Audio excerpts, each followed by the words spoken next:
What's going on, guys? Raiden here. Today we're playing some Modern Warfare 2 Domination on Wasteland.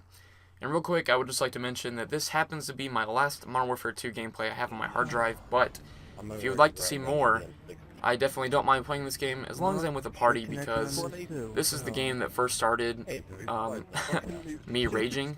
So it's definitely less frustrating for me to play with a party. But if you guys would like to see more, just let me know, and I would be more than happy to play some more Modern Warfare 2 for you guys. But I wanted to say a big thank you to all of those who commented on my last video talking about me making a channel, because there was definitely a lot of people that commented whose opinion I value, and there were definitely more sides of the argument than I thought there would be. A lot of people said, you know what, screw it, make a new channel, and some people said, I don't really think there's much of a point to that.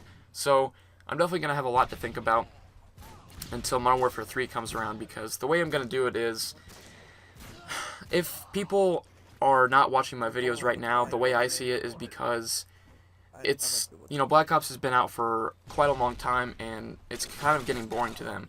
I have a feeling that if Modern Warfare 3 rolls around, people will start watching more videos because it's fresh. That's what my hope is. I'm hoping that my views will go up. If they don't, I will make a new channel. So if I start posting Modern Warfare 3 and my views go up, I will keep my channel, keep everything. If my views stay the same, then I'll go ahead and make a new one. And Mike brought up a really good point. He said, one thing you also need to think about is, are you going to be an Excel your entire gaming career?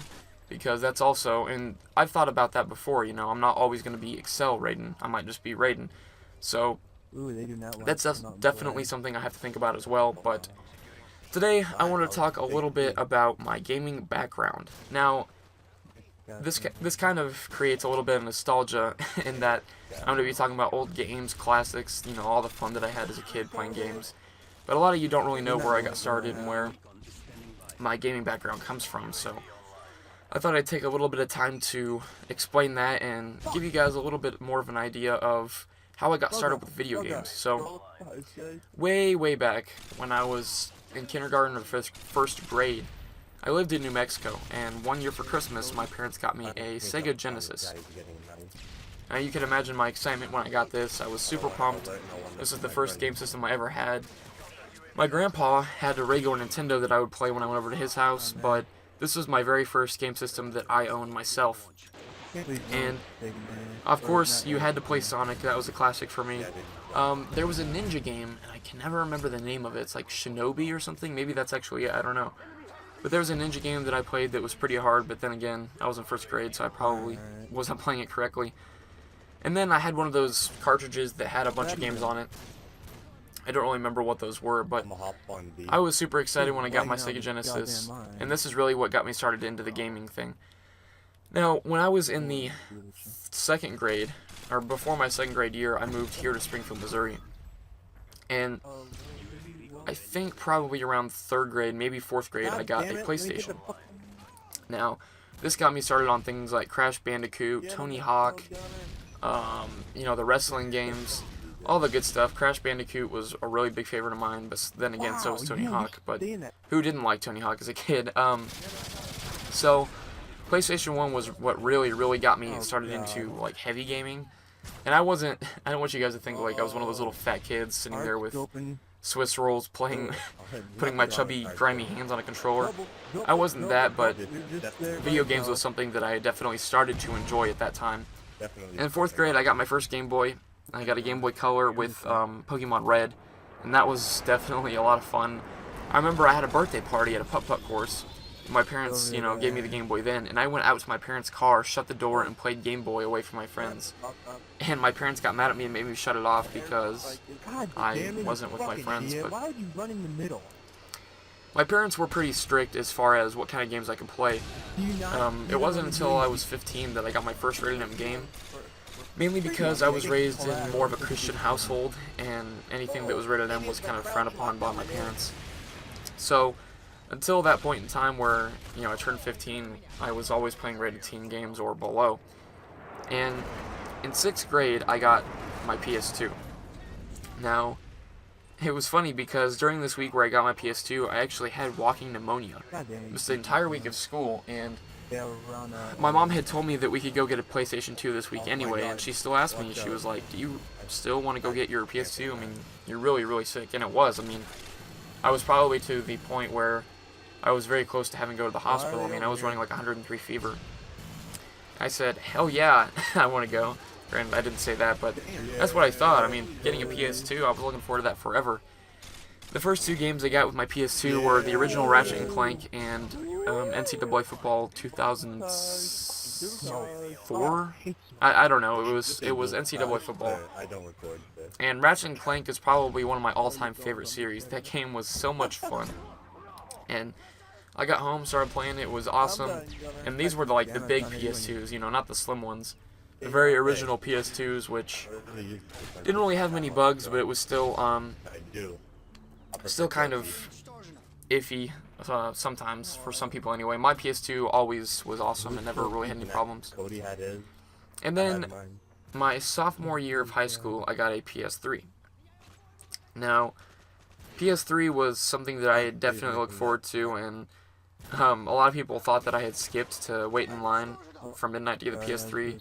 Definitely wasn't the case. But to rewind a little bit, I kind of forgot to mention this.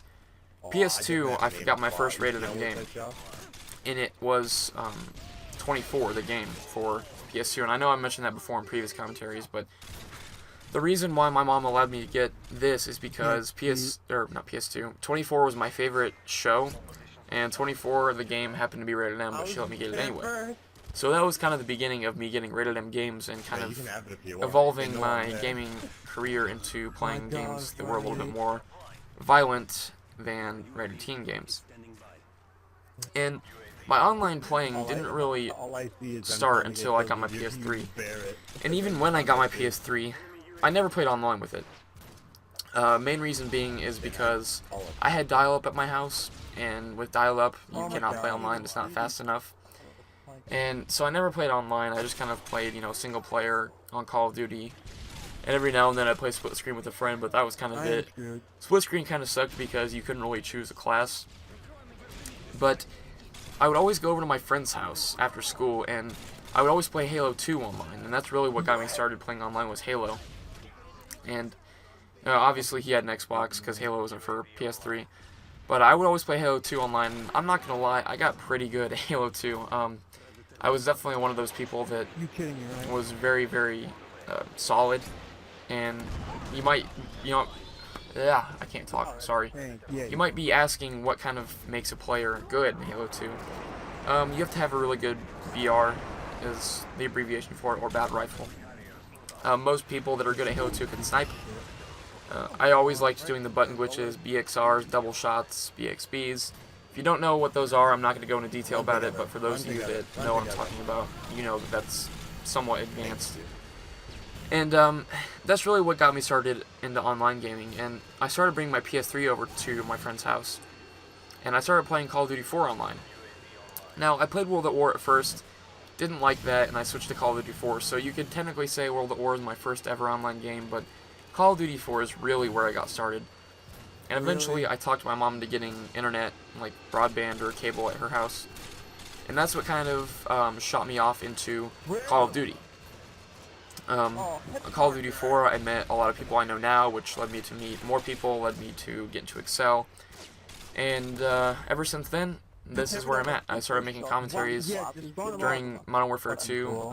About 6 months after that game came out, I started making commentaries. So, anyway, guys, I hope you enjoyed a little bit of that bio on my my gaming background. I didn't mean for it to be a life story, but anyway, guys, I hope you have a great day and a great weekend, and I will catch you later.